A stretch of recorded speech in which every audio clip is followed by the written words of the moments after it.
ಮುಂದೆ ಇವತ್ತು royal Enfield ಅವರ ಕ್ಲಾಸಿಕ್ 650 ಇದೆ.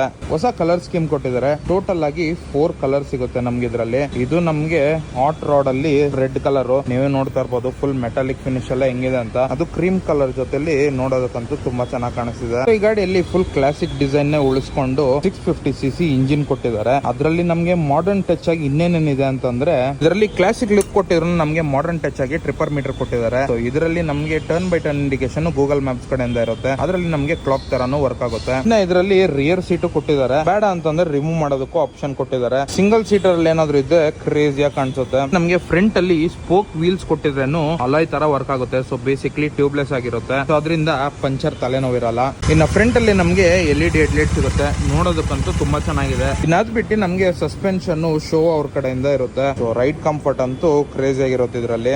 ಇದ್ರ ಫ್ಯೂಲ್ ಕೆಪಾಸಿಟಿ ಬಗ್ಗೆ ಮಾತಾಡಂಗಿದ್ರೆ 14.8 ಲೀಟರ್ ಸಿಗುತ್ತೆ. 22 ಅಂತ ಆವರೇಜ್ ಇಟ್ಕೊಂಡ್ರು ಫುಲ್ ಟ್ಯಾಂಕ್ ಅಲ್ಲಿ 325 ಕಿಲೋಮೀಟರ್ಸ್ ಬರುತ್ತೆ ರೇಂಜ್. ನಮ್ಮ engine 648cc air plus oil cooled parallel twin engine ಬರುತ್ತೆ. ಇನ್ನ ಇದ್ರ ಸ್ಪೆಸಿಫಿಕೇಶನ್ ಬಗ್ಗೆ ಮಾತಾಡಂಗಿದ್ರೆ 46.4 bhp 52.3 Nm ಆಫ್ ಟಾರ್ಕ್ ಸಿಗುತ್ತೆ. ಇನ್ನ ಈ ಗಾಡಿ ಬಗ್ಗೆ ಸ್ಲೈಟ್ ಆಗಿ ತಿಳ್ಕೊಂಡ್ರೆ ಫುಲ್ ಇನ್ ಡೆಪ್ತ್ ರಿವ್ಯೂ ನನ್ನ ಯೂಟ್ಯೂಬ್ ಚಾನಲ್ ಅಲ್ಲಿ ಅಪ್ಲೋಡ್ ಆಗಿದೆ. ಬಯೋ ಅಲ್ಲಿ ಲಿಂಕ್ ಇದೆ, ಹೋಗಿ ಬೇಗ ವಿಡಿಯೋನ ಚೆಕ್ಔಟ್ ಮಾಡಿ.